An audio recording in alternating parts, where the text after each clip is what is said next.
Hey there. Gosh, seems like I'm making a lot of videos lately, and this is my second time going live today.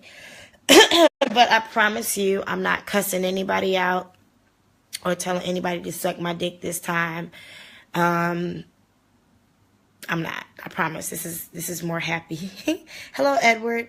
Um, So I tried to make a video a little bit ago while I was in a restaurant, but whether you know it or not, Chinese people are very, very, very, very loud. We get the rumor, we get the bad rap all over the world for being loud, but I promise you, Chinese people are very, very, very, very loud. And so it was difficult to hear the video. When I just went back and listened to it, it was almost impossible to hear what I was saying. So not only that, I probably rambled way more than I should have, and I won't do that this time. So I wanted to just share with you something, a quick reflection. I'm learning how to write in Chinese. It's a new thing that I'm doing. I'm pretty much teaching myself how to write in Chinese. And there was a video that I watched today to help me understand the order of the strokes so that I could make the characters look like they're supposed to. And long story short, every single element of every single character has a very important part to play in how that character comes out and what it means. I say that to say the woman that was doing the video that I watched, she acknowledged just how difficult, how long it takes, how much practice it takes to make a character.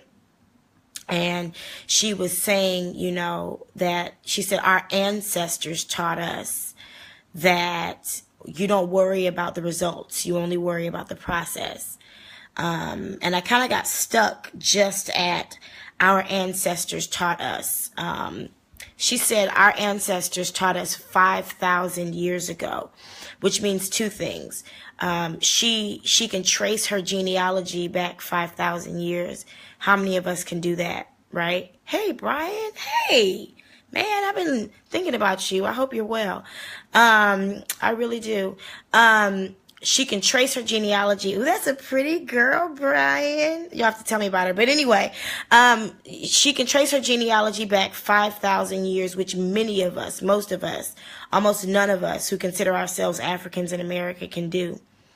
So she can trace her genealogy back 5,000 years, stories, culture, traditions, recipes, home remedies, just a way of life. And she said our ancestors taught us, which means she considers herself a part of the same community that was here 5,000 years ago.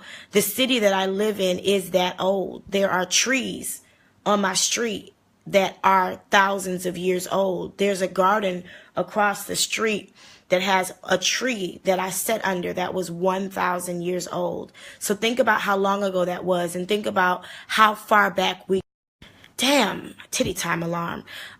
We go back even further, because they come from us. So she can trace her genealogy back 5,000 years. Think about what that means in her spirit.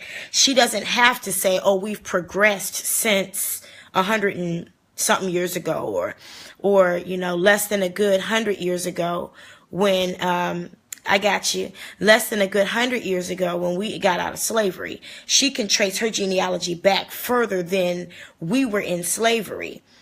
Think about the confidence that she had as a child. Think about the conversation she has with her family. She doesn't have to say, oh, we've progressed since slavery. She can say 5,000 years ago when we were learning how to write, our ancestors told us. So she goes on to say 5,000 years ago, our ancestors told us, don't worry about the results, only worry about the process. And people would think that because Chinese people have such a reputation for being so highly intelligent, which is a farce. Please believe it. Please believe it. Common sense, intelligence are totally different than regurgitation and repetitiveness. But people would think that they're extremely efficient people, but they're not. They're not efficient at all. And that's hard. It's a hard part of fact for most people to deal with who come from Western countries, which is quote, is code for white, Western countries. Efficiency is very, very highly valued in the UK, in America, in Canada, in Australia, in New Zealand, and the other places that were stolen by Europeans. Here, efficiency is not valued. They could care less how fast something is. It needs to be done right. And hey, Iris, how are you? And the twins. I hope everybody's good. But it really, really, really taught me something to hear her say our ancestors taught us not to worry about the results, only worry about the process. And in that video that I did, I went on to say that, I connected with this up and coming group in Charlotte called the Just Us League, which actually happened to be stupid. They dissolved very quickly as I willed them to. I knew that they would. And they dissolved very quickly because they didn't have any tenacity. They were more concerned about results than process. They almost got us killed a couple times doing dumb shit because they didn't care about results. About process. They only cared about results. But anyway, I'm going to pop off of here quickly. This video is not going to be long. I just wanted to kind of put it in the atmosphere, put it in the air, that as Africans, especially Africans in America, considering the decisions that are being made in the next couple weeks in reaction to Charlottesville, and hopefully in pro-action to whatever is to come, we need to dig deep. We need to go real deep and do things that are going to affect our process more than our results. We can't be short-sighted. We can't be materialistic, because things that we see never last. It's what we don't see that lasts. But I just want to share that. Just want to pop in real quick. Not yelling, not screaming, not ranting, not raving. Still waiting for Roland Martin to suck my dick, but I'm not going to yell that one out like I got Tourette's. Anyway, y'all, thank you for sharing this moment with me and this reflection. And hopefully we do, hey cuz, hey Eric, hopefully we do start to do things and make decisions that are long lasting, and not just for the moment and for the thrill. That's all I wanted, y'all. Peace.